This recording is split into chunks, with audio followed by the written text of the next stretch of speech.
नमस्कार साथियों, गौरव ज्ञान धारा में आप सभी का स्वागत है।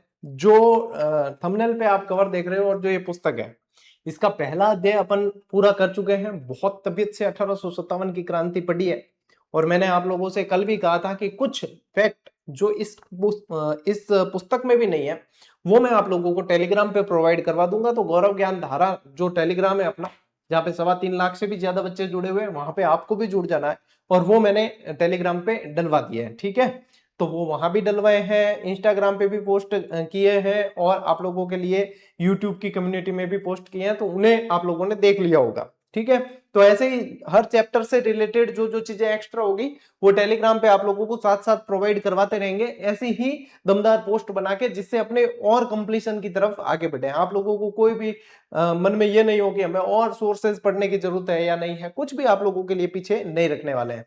अब आज इसी पुस्तक का आज दूसरा चैप्टर अपन पढ़ने वाले हैं, जिसका नाम है राजस्थान के क्रांतिकारी। क्या नाम है? राजस्थान के क्रांतिकारी। बहुत सारे सवाल इसमें से ऐसे के ऐसे बने हैं और आने वाले समय में भी बनेंगे। अपना टारगेट यही है, अपना उद्देश्य यही है कि इसको बहुत तबीयत से पढ़ा जाए इन किताबों को, और जो भय का माहौल बनता है ना कि हाँ मूल पुस्तकों से आ रहा है ये वो फलाना ढिमका, तो वो पूरी तरीके से अपन उसको नेस्तनाबूद करें, है ना। तो ये इसके लिए अपन ने कक्षा 10 की किताब को पूरी पढ़ चुके हैं अपन, और कक्षा 9 का ये दूसरा चैप्टर अपन शुरू कर रहे हैं। 9 और 10 की मुख्य किताब है, छठी 7वीं 8वीं में तो कोई ज्यादा समय भी नहीं लगता और उसमें से सवाल भी कम आते हैं। सबसे ज्यादा सवाल आते हैं कक्षा 9 और 10 की किताब में से। ठीक है, चलो टाबरो शुरू करेंगे आज की क्लास। ओके चलिए शुरू करते हैं। लीजिए पहली ही स्लाइड आप लोगों के लिए ये रही। ठीक है, देखिए सबसे पहले क्या है, राजस्थान के क्रांतिकारी और साम्राज्य विरोधी चेतना। देखिए सबसे पहले इसकी पृष्ठभूमि और ब्रिटिश शासन का विरोध पढ़ते हैं। ब्रिटिश प्रभाव का उदय हुआ था। देखो दिल्ली की बादशाहत के विघटित होने के बाद अंग्रेजों को राजस्थान में अपने पांव पसारने का अवसर मिला था, है ना। अंग्रेज क्यों पांव पसार पाए? क्योंकि एक तो मुगल कमजोर पड़ गए, फिर मराठे भी कमजोर पड़े और मराठों से बचने के लिए सहायता मांगने लगे, तो अंग्रेजों को मौका मिला था। राजस्थान में सामंतवाद का सबसे क्रूर और घृणित रूप अंग्रेजों के शासनकाल की ही देन है। ब्रिटिश शासन के आरंभ होने के साथ ही स्थानीय स्तर पर उस शासन का विरोध भी आरंभ हो गया था, कि जैसे ही ब्रिटिश शासन शुरू हुआ साथ के साथ विरोध भी शुरू हो गया था, क्योंकि अंग्रेज कोई दूध के धुले हुए नहीं थे। अंग्रेज तो अपने स्वार्थ लेकर आए थे, और अंग्रेजों ने अत्याचार नहीं किया होता तो इनको भगाने क्यों पड़ते यहां से, है ना।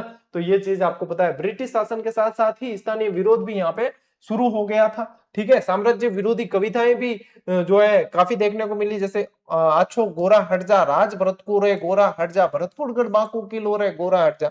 भरतपुर गढ़ के बारे में बताया कि बांको किलो इसको कोई जीत नहीं सका है, तो इसके जो है अंग्रेजों को यहां से भगाने के लिए। अब भगाने के लिए क्यों?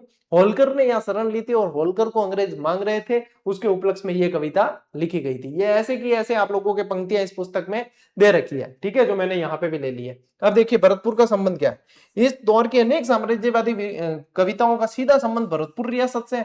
मराठा सरदार होलकर ने अंग्रेजों से बचकर भरतपुर में शरण ली थी।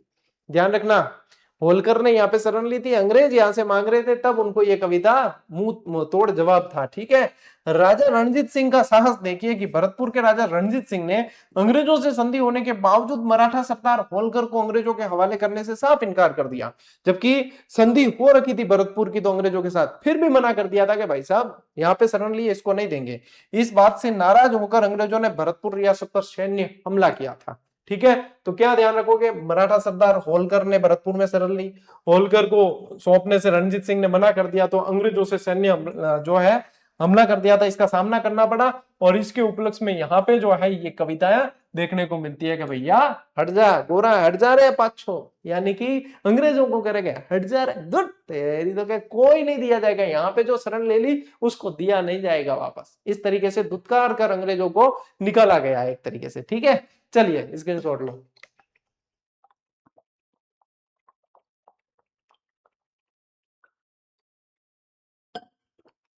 देखिए इसके बाद में इसी पुस्तक के अंदर ये जो मैंने आप लोगों को पहली स्लाइड में बता दिया, पढ़ा दिया, उसके बाद में कवि बाकीदास के बारे में दे रखा है। बाकीदास के बारे में डिटेल भी दी है और बाकीदास की कुछ पंक्तियां भी दी है। ठीक है, तो यहाँ पे देखो कवि राजा बांकीदास का परिचय, राजकवि और काव्य गुरु कवि राजा बांकीदास। सबसे पहला प्रश्न ये आता है कि ये किसके दरबारी कवि थे, तो ये जोधपुर के मान सिंह जी के दरबारी कवि थे। जोधपुर के मान सिंह जी वही है जो नाथ संप्रदाय के अंदर दीक्षित थे, है ना। आयस नाथ देव से इन्होंने शिक्षा ली थी। तो ये इनके राजकवि और काव्य गुरु भी थे, ध्यान रखना, मोस्ट इंपॉर्टेंट प्रश्न आ गया यहां से।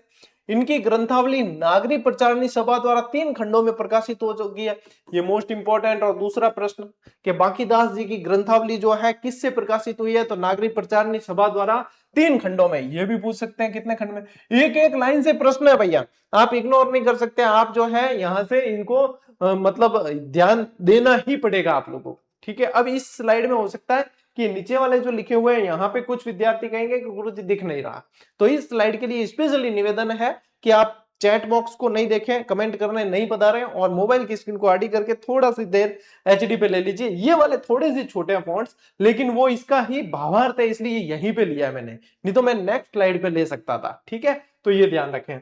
अब देखिए ऐतिहासिक बातें, इनके लिखित तथा संकलित की हुई राजस्थानी भाषा में कुल 2700 ऐतिहासिक बातें उपलब्ध है। विभिन्न भाषाओं की गहरी जानकारी के साथ साथ इन इतिहास की भी बहुत अच्छी जानकारी थी। तो ये भी पूछ सकते हैं कितनी, 2700 ऐतिहासिक बातें, कितनी, 2700, 3 खंड नागरी प्रचारणी सभा, 2700 बातें, ये ध्यान रखना है। और इनका निधन 1833 के अंदर हो गया था, कब हुआ था, 1833 में, ठीक है। अब देखिए भरतपुर के प्रतिरोध से संबंधित कवि राजा बांकीदास की भी जो है कुछ पंक्तियां हैं। क्या पंक्तियां हैं, उत्तरन विलायत किलकत्ता कानपुर आविया, ममोई लंक मद्रास मेला, यलम दूर वहन अंग्रेज वाटन चला, भरतपुर ऊपर हुआ मेला। अब ये उस समय लिखा है, अब डायरेक्ट आप लोगों को ये चीज समझ में नहीं आ सकती, ये क्रांतिकारी रचनाएं हैं, लेकिन इसका यहाँ पे विस्तार किया गया है। देखिए सबसे पहली चीज साम्राज्य विस्तार, यानी विलायत यानी ब्रिटेन से आकर अंग्रेजों ने अपने इल्म यानी कि ज्ञान बुद्धि और चालाकी के बल पर भारत के प्रमुख केंद्रों पर अधिकार कर लिया। तो उत्तरण विलायत किलकित्ता कानपुर आ गया, ठीक है। और यहाँ पे ये देखो, यहाँ यलम दूर वाहन अंग्रेज वाटन चला। फिर देखिए अंग्रेजों ने कूटनीति से कलकत्ता कानपुर और बंबई मद्रास तक अपना पूर्ण नियंत्रण स्थापित कर लिया। इन पंक्तियों का ही भावार्थ है ये, ठीक है। फिर भरतपुर पे चढ़े, इन सभी क्षेत्रों को अपने अधीन करने के बाद अब वे अदम्य साहस के दम पर भरतपुर पर चढ़ाए। और देश का नाम क्या, भारत खंड। कवि ने स्पष्ट किया है कि ये सभी नगर जो है ये जिस विशाल देश में स्थित है उसका नाम भरत खंड है। तो ये जो है ये इन 4 पंक्तियों का यहाँ पे भावार्थ भी साथ साथ में मैंने आप लोगों को बता दिया कि ये इनका भावार्थ था, ठीक है, कि ये इनका अर्थ है, ठीक। अब आप स्क्रीनशॉट ले सकते हो, हालांकि दिख रहा है फॉन्ट्स अच्छी तरीके से, दिक्कत नहीं है, पर फिर भी आप सीधा मोबाइल करके देखोगे तो हो सकता है समस्या हो। चलिए अब देखिए, अब बड़े हो गए फॉन्ट्स, है ना, तो वो वहां पे ये था इसलिए मैंने आप लोगों को पहले बता दिया। देखिए कविता में उल्लास का स्वर है क्योंकि अंग्रेज आक्रमणकारी विजय न हुए। तो गीत की 2 मजेदार पंक्तियां और देखिए, थया बलहीन लश्कर फिरंग थानरा, चिड़ इंग्लॉन रा इलम चलिया। ये पूरी बांकीदास जी की रचना शैली इस तरीके से रही है। अब इसका अर्थ क्या है कि फिरंगिस्तान यानी कि अंग्रेजों का स्थान, ठीक है। फिरंगिस्तान किसका है, अंग्रेजों का। फिरंगिस्तान का लश्कर जो है बलहीन हो गया था, थया बलहीन लश्कर फिरंगिस्तान रहा, ठीक है, बलहीन हो गया था। चीन और यूनान से जो इल्म सीखा था, इल्म यानी बुद्धि तर्क कूटनीति, जो अंग्रेजों ने चीन और ईरान से सीखी वह व्यर्थ हो गया था। चीन इंग्लैंड रा इल्म चलिया, ठीक है, वह व्यर्थ हो चुका था। और भारत के सामंत, यहां कर देना भारत के सामंत, ये थोड़ा सा चलिए मैं हाथों हाथ ही करवा देता हूं आप लोगों को। यहां पे आप क्या करें, टाइपिंग मिस्टेक है भैया, यहां पे करेंगे आप भारत के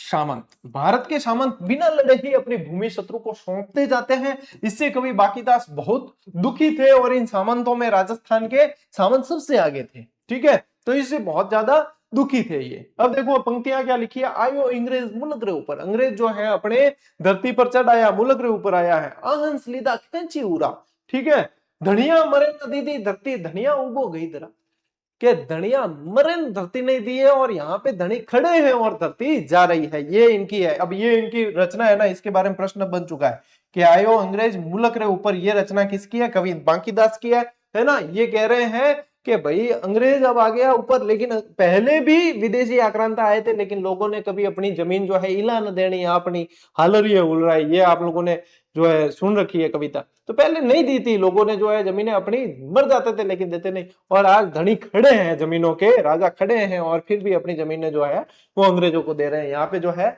यहाँ राजाओं को संबोधित करते हुए ये पंक्तियां लिखी है। लो स्क्रीनशॉट। गीत के अंत में कवि राजा ने कायरता दिखाने वाले राजाओं के नाम लेकर निम्नलिखित पंक्तियां लिखी है। अब उनके नाम लेके लिखी है कि पुर जोधान उदयपुर जयपुर ये धारा खूटा परियाण, आके गई आवसी आके बाके आसल किया बखान। क्या कहते हैं यहाँ पे, ये देखो इन पंक्तियों का अर्थ समझते हैं कि गौरव का नाश जोधपुर यानी कि जोधान यानी जोधपुर, उदयपुर, जयपुर आदि प्रमुख रियासतों के शासकों ने अंग्रेजों की अधीनता स्वीकार करके गौरव का पूरी तरह नाश कर दिया। ठीक है, और देश को गुलाम होना था और वह हो गया। जब आजाद होना होगा तब हो जाएगा, तुम्हारे किए बिना अब कुछ नहीं होने वाला, क्योंकि तुमने तो अपनी जमीन यहां से दे दी है, तुम तो अंग्रेजों के पक्ष में चले गए हो। सच्चाई का प्रकटीकरण कैसे करते हैं, कवि बांकीदास ने इस कड़वी और सच्ची बात को पूरी सच्चाई के तरीके से समाज के सामने प्रकट किया है।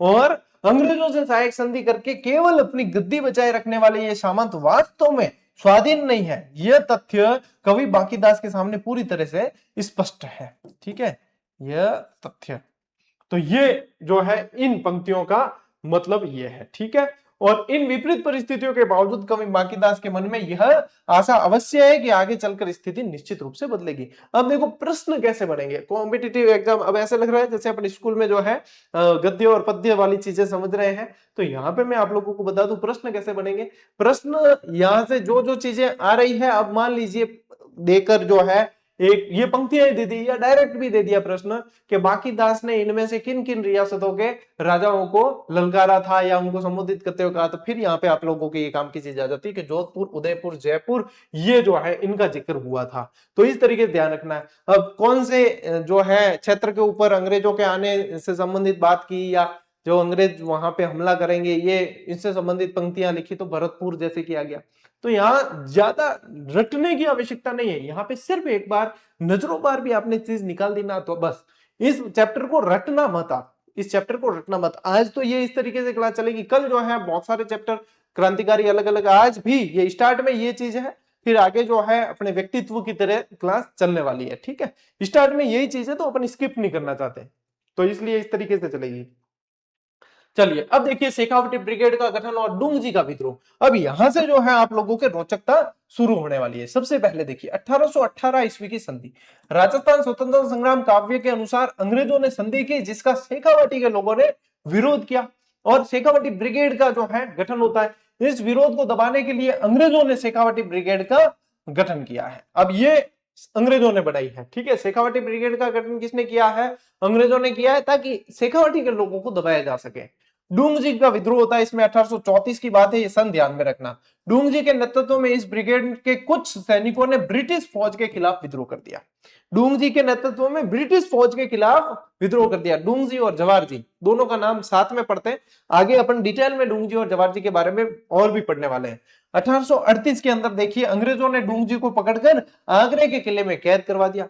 बाद में शाकू लोहार और वो जाएंगे यहाँ पे, लोठू जी और शाकू और बालू नाई और वो जाते हैं छुड़ाने के लिए। तो ये आगे अपन डिटेल में पढ़ने वाले हैं। तो डूंगजी और जवाहरजी याद रखना यहाँ पे, ये 1857 की क्रांति के रॉबिन हुड नेता थे एक तरीके से। ठीक है, लीजिए स्क्रीनशॉट लो। इन्होंने डूंगजी और जवाहरजी ने तो नसीराबाद छावनी को लूटकर और खजाना धनोप माता मंदिर में दान दे दिया था, ये भी ध्यान रखना है आपको। देखिए डूंगजी की रिहाई। जवाहरजी ने अपने साथियों के साथ आगरे के किले पर हमला करके डूंगजी को छुड़ाया और वहां से निकलकर उन्होंने नसीराबाद की छावनी पर आक्रमण किया और अंग्रेजों का खजाना लूट लिया। एक लाइन और लिख लेना आप कि इस लूटे हुए खजाने को धनोप माता के मंदिर में जो है दान दिया था। शाहपुरा के अंदर धनोप माता का मंदिर है, वहां पे इन्होंने ये खजाना दे दिया था।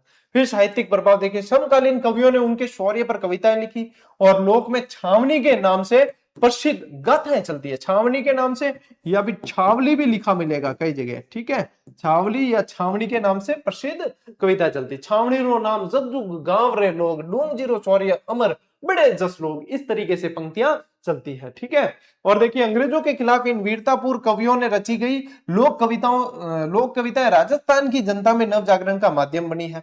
ठीक है, तो ये भी आप लोगों को ध्यान रखना है। चलिए स्क्रीनशॉट लो। आगे बढ़ा, देखो क्रांति का स्वागत महाकवि सूर्यमल मिश्रण। और सूर्यमल मिश्रण के बारे में आप एक चीज पहले से लिखे, इन्हें राजस्थान के राज्य कवि के रूप में जाना जाता है। ठीक है, बूंदी से थे ये। आप लोगों के जैसे रीट आप दोगे ना, रीट मेंस, तो आप लोगों के प्रतीक चिन्ह है स्पेशल चैप्टर, तो उसके अंदर आपको राज्य कवि सूर्यमल मिश्रण के बारे में पढ़ना है। देखो भाई, क्रांति का स्वागत 1857 ईस्वी की क्रांति का स्वागत कवि सूर्यमल अथवा सूरजमल ने किया है। ऐतिहासिक दोहा है इनका, जो किस तरीके से, बीरम वर्षो बीथियो गण चौचंद गुणेश, बीर बिस हर तिथ गुरु जेठ बद, समय पलटती शीश। इसका अर्थ क्या है? तो इसका अर्थ यहाँ पे बिल्कुल सरल शब्दों में लिखा हुआ है। सबसे पहले तो समय का उल्लेख है, गद्यांश के अनुसार संवत 1914 है ना, संवत 1914 का वर्ष एक युग के समान लंबा होकर बीता है। और युद्ध का आरंभ जेठ बदी पांचम और गुरुवार के दिन सन 1857 को समय रूपी विस्तर नाग ने अंग्रेजों की देह में अपने जहरीले दांत गड़ाकर पलटा खाया। संभवतः जेठ बदी पंचमी ही वह दिन है जब युद्ध शुरू हुआ होगा। तो यहाँ पे मतलब एक तरीके से आप लोगों के लिए बहुत जबरदस्त प्रश्न है कि 1857 का युद्ध कब शुरू हुआ। तो जेठ बदी पांचम, ये तिथि के अनुसार पूछ सकते हैं।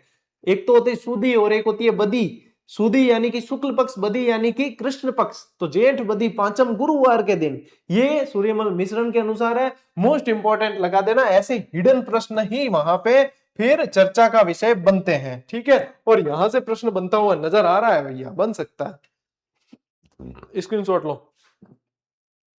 आगे चलते हैं, देखिए अब भूतपूर्व प्रतिक्रिया। स्वाधीनता संग्राम शुरू होते ही कवि सूर्यमल मिश्रण की भावनात्मक प्रतिक्रिया इतिहास एकदम अनोखी है। ठीक है, ये हटा देना। इस घटना के बाद भी सूर्यमल लगातार दोहे लिखते रहे और जनता के संघर्ष के लिए निरंतर प्रेरणा देते रहे कि जैसे न मरो न डरियो रण में, धर्म धरती अरमान, जागो जागो हिंदू वरा अब आयो स्वधी मान। ठीक है, तो स्वाधीनता भान, ये जो है इन्होंने बहुत तरीके के दोहे लिखे हैं। डाक टिकट इन पे जारी हुआ है, इनके सम्मान में भारत सरकार द्वारा 2 रुपए का डाक टिकट जारी किया गया है महाकवि सूर्यमल मिश्रण पर, और 1990 में जारी हुआ है। कब जारी हुआ है? 1990 के अंदर। ये ऐसा नहीं है, ये तो क्या है कि जनरेटेड है, एआई जनरेटेड है, लेकिन ओरिजिनल डाक टिकट आप लोगों को इसमें फोटो देखने को मिल जाता है। इसके अंदर फोटो दे भी रखा है इस पुस्तक के अंदर। मैंने ये इसीलिए पास में रखी है ताकि इसमें से कोई ओरिजिनल फोटो जो आप लोगों को दिखाने लायक है ना, तो मैं हाथों हाथ ही आप लोगों को वह चीज बता सकता हूँ। ये देखो, ओरिजिनल डाक टिकट दिया था, थोड़ा पढ़े बताऊंगे। देखो भाई, ये है, हाँ यहां से दिखेगा। ठीक है, थोड़ा सा ब्लर दिख रहा है लेकिन दिख जाएगा। ये ओरिजिनल डाक टिकट है जो इनके ऊपर छपा है। ठीक है, जो इनके ऊपर निकाला गया है, तो दिखे, बराबर दिखे। ठीक है, चलो भाई आगे बढ़ते हैं। देखिए क्रांति का प्रभाव, सूर्यमल मिश्रण की उत्कृष्ट कृति वीर सतसई। ये ज्यादातर जो है दोहे कहां देखने को मिलेंगे? वीर सतसई। 2 प्रमुख रचनाएं हैं इनकी, वीर सतसई और वंश भास्कर। ठीक है, 2 मुख्य रचनाएं हैं। वीर सतसई के निर्माण के समय देश में 1857 के विद्रोह की ज्वाला भड़क रही थी, जिसका जो है काफी जो बड़े स्तर पर इन्होंने जो है स्फूर्तिदायक प्रभाव डाला है। ठीक है, तो ये आप लोगों को ध्यान रखना है। ठीक, फिर गुप्त लेखन।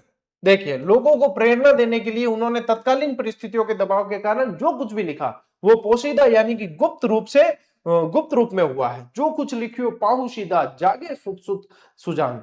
ठीक है, इस तरीके से बहुमुखी भूमिका रही है इनकी। सूर्यमल केवल साहित्यकार ही नहीं बल्कि स्वाधीनता संग्राम के प्रभाव से प्रेरित होकर उनके राजनीतिक संगठनकर्ता भी थे। तो ये क्या है, ये इनमें से ज्यादा फैक्चुअल प्रश्न नहीं बनते, लेकिन एक बार नजर बाहर निकालना जरूरी है क्योंकि स्किप करके आगे अपन नहीं बढ़ सकते, इसीलिए इनकी भी रोचक स्लाइड्स बनाई है। चलो आगे बेटा, अब सामंतों की भूमिका और अहुआ का युद्ध। सन 57 यानी 1857 संग्राम में बड़े सामंतों ने आमतौर से अंग्रेजों का साथ दिया, जबकि छोटे सामंतों ने जो है क्रांतिकारियों का साथ दिया। ये अपन ने 1857 की क्रांति में स्पेशली पढ़ा है। ठीक है, देशी पलटनों का विद्रोही सैनिकों ने सामंतों को साथ लेकर अंग्रेजों से युद्ध किया और अहुआ के युद्ध की ये विशेषता रही है खासकर। ठीक है ना, अहुआ के युद्ध की विशेषता रही है। गीत की पंक्तियां यहाँ पे भी है, वणिया वाली गोचर माए कालो गो दरियो गो, राजा जी रे भेजो तो फिरंगी लड़ियो ओ काली टोपी रो है, ओ काली टोपी रो फिरंगी फैलाव की दो ओ काली टोपी रो। तो ये तो मैंने तो ऐसे ही पढ़ा है, लेकिन ये गीत है। जैसे यहाँ पे देखो पीछे जो तुकबंदी मिल रही है, तो गीत के रूप में इसे गाया जाता है। अब इसका अर्थ क्या है कि अहुए की धरती पर फिरंगी यानी अंग्रेज आतंक है, जिसे खदेड़ने के लिए गांव की गोचर भूमि में काले सिपाही डटे हुए हैं, काली टोपी वाले सिपाही डटे हुए हैं। फिरंगियों का पक्ष लेकर खुद का राजा भी उनके साथ चढ़ाया, यानी कि जोधपुर का जो राजा था वो भी उनके साथ में होकर आया है। और गोरी देह वाला यह फिरंगी निरंतर अपना फैलाव करता जा रहा है। गोरी देह वाला फिरंगी है और काले अपन कौन, काले अपन है, लेकिन काली टोपी वाले सैनिक कौन है, ये इनके फिरंगियों के हैं। तो ये है चेलावास का युद्ध क्या कहलाता था, काले गोरे का युद्ध कहलाता था। लो भाई स्क्रीनशॉट। कवि गिरवरदान की रचनाएं और अव्वा का संघर्ष। अब इन्होंने देखो 3 छप्पे, कवि गिरवरदान ने अव्वा के युद्ध पर 3 छप्पे काव्य लिखे हैं। ठीक है, पहली पंक्ति इनकी देखिए, बरती 14 बरस पड़े इलबेद आपदाएं। यह पंक्ति सन 1857 में धरती पर हुई उथल पुथल की ओर संकेत करती है कि 1857 में बहुत जबरदस्त यहाँ पे जो है ये सब चीजें देखने को मिल रही थी, तो इनके बारे में इन्होंने उल्लेख किया है। फिर देखिए अंतिम पंक्ति ऐसे की ऐसे दे रखी है आप लोगों के, इस किताब में भी ऐसे ही दे रखा है, पहली पंक्ति अंतिम पंक्ति। अंतिम पंक्ति, आजाद हिंद करवा उमंग निडर अव्वा नाथ रहे।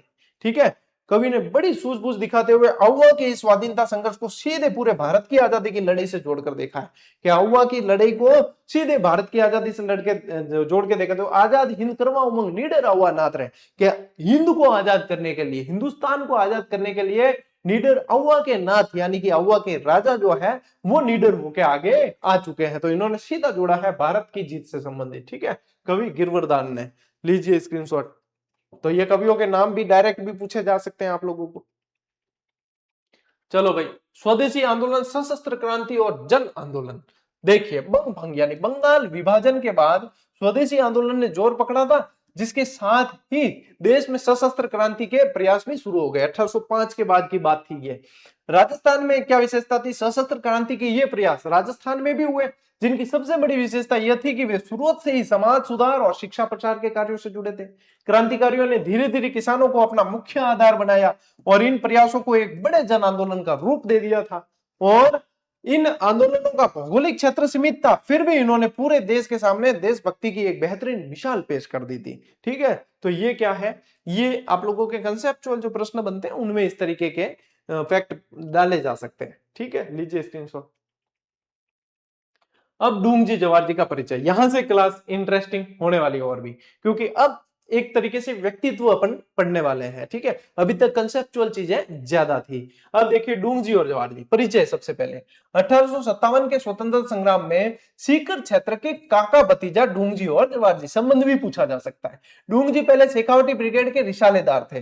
डूंगजी शेखावटी ब्रिगेड का जब गठन किया गया अंग्रेजों द्वारा तो उसके अंदर ये रिसालेदार थे, लेकिन इन्होंने वहां पे बगावत कर दी थी अंग्रेजों के खिलाफ, इसलिए डूंगजी को पकड़ के आगरा जेल में डाल दिया था। ठीक है, बाद में नौकरी छोड़कर धनी लोगों से देश की आजादी के लिए धन मांगने लगे और धन न मिलने पर डाका डालते। जिनके पास पैसे थे उनसे ही धन मांगते, नहीं मिलते तो डाका डालते। तो ये एक तरीके से रॉबिन हुड की छवि थी, अमीरों को लूटकर गरीबों को देना है कि क्रांतिकारियों को देना है। ठीक है, देखिए जल कल्याण, इस धन से वे निर्धन व्यक्तियों की सहायता करते थे और उन्होंने साथियों की मदद से कई बार अंग्रेज छावनियों को भी लूटा है। देखो निर्धनों की सहायता कर रहे हैं, ठीक है, अंग्रेज छावनियों को लूट रहे हैं। फिर डूंगजी के साले भैरू सिंह ने उन्हें भोजन पर बुलाकर अत्यधिक शराब पिला दी और अंग्रेजों से पकड़वा दिया, जिसके बाद उन्हें आगरा के दुर्ग में बंद किया गया। गद्दार सब जगह हुए हैं। ठीक है, गद्दार सब जगह हुए हैं। तो यहां पे तो साले ने ही गद्दारी कर दी। तो इनके साले का नाम क्या था, भैरू सिंह, उसने गद्दारी की और डूंगजी को पकड़वा दिया। फिर देखिए डूंगजी की पत्नी की फटकार से जवाहर जी ने उन्हें छुड़ाने की प्रतिज्ञा की और कहा जाता है कि लोटिया जाट और करना मीणा अपनी वीरता और बुद्धिमत्ता से डूंगजी को छुड़ाकर ले आए थे। एक तो लोटिया जाट और करना मीणा, ये बहुत इंपॉर्टेंट है, ये पूछे जाते हैं। इन्होंने जवाहर जी का साथ दिया और अपनी बुद्धिमत्ता से ये आगरे के किले से डूंगजी को छुड़ाकर ले आए थे। ठीक है, चलिए स्क्रीनशॉट लो। चलो टावरो देखो, अंग्रेजी फौज का घेराव, शरण और डूंगजी का अंत। गढ़सीसर का घेराव करते हैं। गढ़सीसर कहाँ है, अब यहाँ पे जो है बीकानेर के पास गढ़सीसर दिया। गढ़सीसर उस समय, वैसे अभी कहां पड़ती है गढ़सीसर, गढ़सीसर पड़ती है जैसलमेर के अंदर। यहाँ पे बीकानेर के पास दे रखा है आपके किताब में, लेकिन एक्चुअल में कहाँ है, बीकानेर के पास ही पड़ता है जैसलमेर भी। तो आपको ये समझ लेना है, अंग्रेजी फौज ने बीकानेर और जोधपुर राज्य की फौजों के साथ मिलकर डूंगजी जवार जी को घेर लिया था। कहां घेरा पूछ सकते हैं, तो गढ़सीसर के पास। ये पूरी स्लाइड मोस्ट इंपॉर्टेंट है, यहां से यूनिक प्रश्न बनेंगे। जवाहर जी को शरण देखिए, जवाहर जी भागकर बीकानेर रियासत के खैर खट्टा स्थान पर पहुंचे और महाराजा रतन सिंह ने उन्हें शरण दी है। कहां पे पहुंचे? खैर खट्टा। ठीक है, और ये देखिए, ये मोस्ट इंपोर्टेंट हो गया, मोस्ट इंपोर्टेंट, खैर खट्टा पहुंचते हैं। और शरण किसने दी है? महाराजा रतन सिंह ने। ये हो गए आप लोगों के बहुत जबरदस्त प्रश्न यहां से बन सकता है। डूंग जी की दोबारा गिरफ्तारी होती है। डूंग जी जैसलमेर के गिरदनाकी काकी मेड़ी पहुंचे। कहां पे पहुंचते हैं? जैसलमेर के अंदर काकी मेड़ी पहुंचते हैं और वहां जोधपुर की सेना ने उन्हें छल पूर्वक कैद करके अंग्रेजों को सौंप दिया। तो खैर खट्टा में तो पहुंचे थे तो महाराजा रतन सिंह ने उनको प्रेम पूर्वक शरण दी थी, लेकिन काकी मेड़ी पहुंचते हैं तब जो है छल पूर्वक इन्हें गिरफ्तार कर लिया जाता है। डूंग जी को दूसरी बार गिरफ्तार होते हैं। अब इससे क्या हुआ? लोगों में असंतोष की ज्वाला भड़क उठी, जिसके कारण अंग्रेजों ने डूंग जी को वापस जोधपुर राज्य की सेना को सौंप दिया। अंततः जोधपुर के दुर्ग में ही डूंग जी का निधन हो गया। जोधपुर के दुर्ग में ही अंत में इनका निधन हो जाता है। ठीक है, तो ये प्रश्न भाई साहब बनते हैं आप लोगों के अपने आरबीएससी वस्तुनिष्ठ पुस्तक में भी ये सारी जो चीजें दी है, स्पेशल प्रश्न बना बना के, ताकि आप लोग अच्छे से याद करो इन्हें। चलो स्क्रीनशॉट लो। अब देखिए लोठू जी निठरवाल, लोठू जी निठरवाल ऐसे करना, ठीक है, निठरवाल और सीकर के अंदर है। 1804 से 1855 का टाइम पीरियड इनका। यहाँ पे जो है ये थोड़े सी लोठू जी निठरवाल, लोठू जी निठरवाल का जन्म जाट परिवार में 1804 ईस्वी में होता है और यहां से वे वहां के ठाकुर से अनबन होने के कारण अपनी बहन के पास बठोट में आ गए, जहां इनका संपर्क डूंग जी और जवाहर जी से होता है। कहां पे? बठोट के अंदर डूंग जी जवाहर जी से संपर्क होता है। ये रिंगस है, ये क्या लिखा हुआ है? ये रिंगस है, ये रिंगस। ठीक है, और वहां से जो है इनका संपर्क डूंग जी जवाहर जी से होता है। जब डूंग जी को अंग्रेजों ने गिरफ्तार करके आगरा की जेल में बंद किया तो लोठू जी, बालू नाई, साखू लोहार और करना मीना, कौन कौन? लोठू जी निटरवाल है, बालू नाई है, साखू लोहार है और करना मीना, इनके साथ मिलकर डूंग जी को आगरा से रिहा करवाने की योजना बनाई और अंग्रेजों को चकमा देने के लिए अपने साथियों के साथ एक बारात के रूप में आगरा पहुंचे थे। एक बारात के रूप में पहुंचे थे। कितना बिल्कुल सिनेमैटिक तरीके से आज छुड़ाया इनको और अदम्य साहस का परिचय देते हुए डूंग जी को रिहा करवा के लाए। इसके बाद लोठू जी, डूंग जी, जवाहर जी के साथ अंग्रेज विरोधी गतिविधियों को अंजाम देते रहे और 1855 के अंदर इनकी मृत्यु हो जाती है। ठीक है,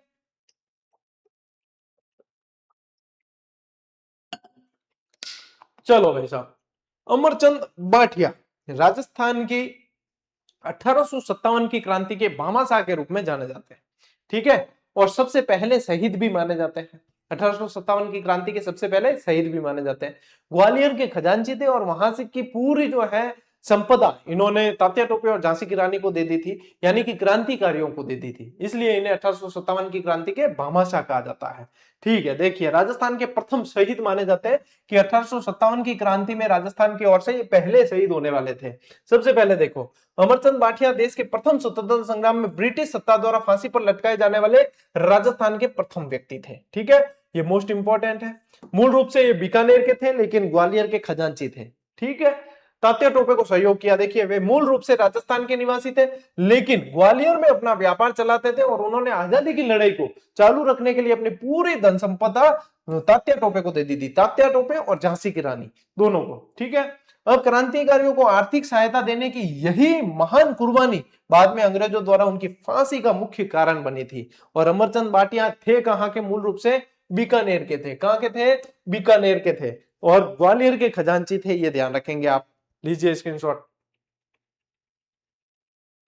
अब देखिए विजय सिंह पथिक, राजस्थान में यदि किसान आंदोलन के जनक किसी को कहा जाता है तो वो विजय सिंह पथिक को कहा जाता है। ठीक है, अब देखिए भारत के प्रसिद्ध क्रांतिकारी भूप सिंह, इनका मूल नाम क्या था? भूप सिंह था। ठीक है, बुलंदशहर के ये मूल निवासी थे जिनको बाद में विजय सिंह पथिक के नाम से जाना गया। इनका जन्म 1882 में गुठावली, जो जिला बुलंदशहर उत्तर प्रदेश में हुआ था। गुठावली जगह का नाम है, गांव गुठावली है और बुलंदशहर के अंदर इनका जन्म होता है। लेकिन कर्म भूमि राजस्थान रही है। बिजोलिया किसान आंदोलन को आगे बढ़ाने का काम इन्होंने ही किया था। अब देखिए ये वीर भारत सभा, क्या ध्यान रखोगे? वीर भारत सभा और राजस्थान सेवा संघ, वीर भारत सभा और राजस्थान सेवा संघ के संस्थापक रहे हैं और संपूर्ण भारत में किसान आंदोलन के जनक और चोटी के क्रांतिकारी रहे, जिनका गहरा संबंध बिजोलिया किसान आंदोलन से था। तो किसान आंदोलन के जनक है, वीर भारत सभा के जनक है। ठीक है, और यहाँ पे बिजोलिया किसान आंदोलन को आगे ले जाने का काम इन्होंने किया। इन्होंने अजमेर में सशस्त्र क्रांति की क्रियाविधि करने तथा देश के क्रांतिकारियों की भर्ती और प्रशिक्षण के अंदर महत्वपूर्ण भूमिका निभाई है। ठीक है, तो ये ध्यान रखना है।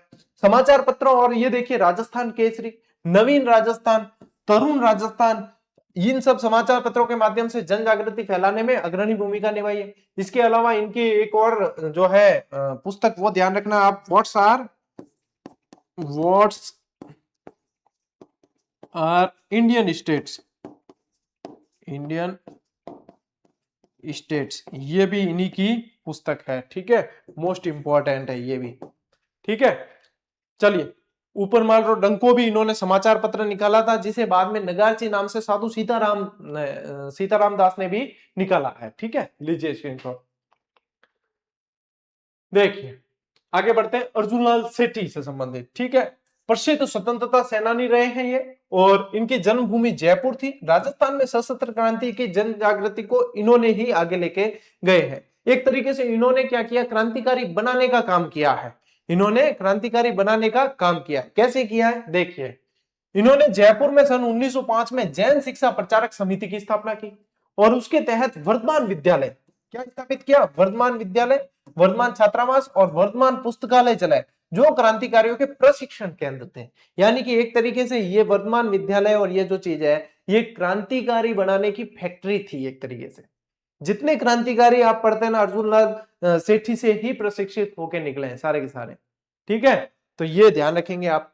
देखो, प्रधानमंत्रित्व का त्याग किया था इन्होंने। जयपुर के तत्कालीन महाराजा सवाई माधो सिंह द्वितीय ने उन्हें राज्य के प्रधानमंत्री बनाने की पेशकश की थी। उन्होंने राष्ट्र प्रेम के कारण इसे ठुकराते हुए ऐतिहासिक कथन कहा कि अर्जुनलाल सेठी यदि नौकरी करेगा तो अंग्रेजों को भारत से बाहर कौन निकालेगा, ये कहा है अर्जुनलाल सेठी ने। तो इन्होंने जो है, ये चाहते तो प्रधानमंत्री बन के बढ़िया तरीके से जो है जीवन यापन कर सकते थे, लेकिन इन्होंने वहां पे इस चीज को ठुकराया है, और इन्होंने कहा कि मैं अंग्रेजों को बाहर निकालने के लिए काम कर रहा हूं, प्रधानमंत्री बनने के लिए नहीं। ठीक है, लीजिए स्क्रीनशॉट।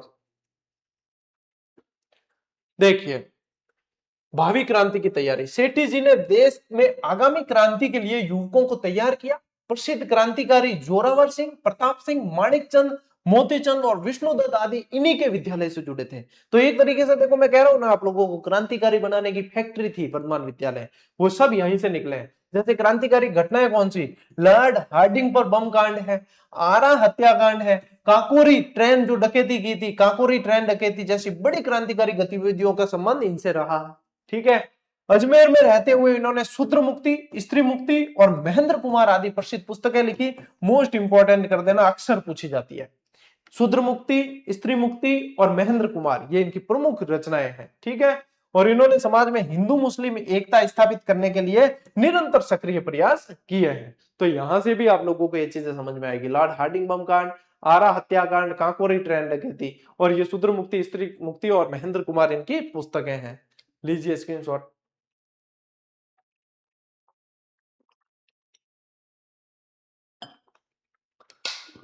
और इसी के साथ अपनी ये क्लास आज यहां संपन्न होती है। अब इस चैप्टर को अपन ने दो भागों में डिवाइड किया। एक, आज अपन ने काफी सारे क्रांतिकारी पढ़े। पहले स्टार्ट में तो देखो कंसेप्चुअल क्लास चली है पूरी, जैसे कि कोई पद्यों का जो अपन कर रहे हो, भावार्थ कर रहे हो, इस तरीके से चली है। उसके बाद में फिर आए हैं व्यक्तित्व। अब जो है क्रांतिकारी मुख्य रूप से, अब अगली जो क्लास आ रही है उसमें सारे के सारे व्यक्तित्व ही पढ़ेंगे, और इसी तरीके से आप लोगों को वे फैक्ट और वह प्रश्न मिलने वाले, वे कंसेप्ट मिलने वाले जो एग्जामिनर बार बार पूछता है आप लोगों को। ठीक है, मैंने कोशिश की है कि कम समय में आप लोगों को ये अच्छी जानकारी प्रोवाइड करवा दे। तो क्लास में नियमित रहो, डेली देखो, 8 बजते ही देखो, ताकि आप लोगों की नियमितता बने। मैं ये इसलिए नहीं कह रहा हूं कि 8 बजते ही आप जो है, मतलब इसके कहने का पीछे उद्देश्य पूरी तरीके से ये है कि एक नियमित समय जो होता है ना, वह शेड्यूल बनना बहुत जरूरी है। यदि आप इस नियमितता को अपने अंदर लाओगे तो यानी आप लक्ष्य के बहुत करीब पहुंच जाओगे। तो कभी भी कोई भी चीज होती है तो क्या होता है कि अपन रणनीति बना के काम करते हैं। तो रणनीति बना के काम करने के पीछे उद्देश्य यही होता है कि उस लक्ष्य को हासिल करना है। और लक्ष्य हासिल कब होगा, मैंने बार बार बताया, जब तक नियमित नहीं रहोगे तब तक लक्ष्य हासिल नहीं हो सकता। तो सबसे पहली चीज है, अपने जीवन के अंदर कंटिन्यूटी लाइए। जब आपके जीवन में कंसिस्टेंसी और कंटिन्यूटी आ जाएगी तो लक्ष्य जो आपको जग मार के मिलना ही मिलना है, सफलता आपको मिलनी ही मिलनी है, फिर उसको कोई रोक नहीं सकता। इसलिए कहता हूं कि 8 बजे का टाइम जो प्राइम टाइम है अपना रिजर्व रखो कि भैया ये तो हमारी जीजीडी वाली क्लास के लिए ही है। ठीक है, तो बढ़िया तरीकों में पढ़ो, मौज करो, राज करो और आगे बढ़ो, ऊंचे चढ़ो। चलिए अपन मिलते हैं अगली क्लास में, अगले सेशन में। तब तक के लिए राम राम, जय हिंद।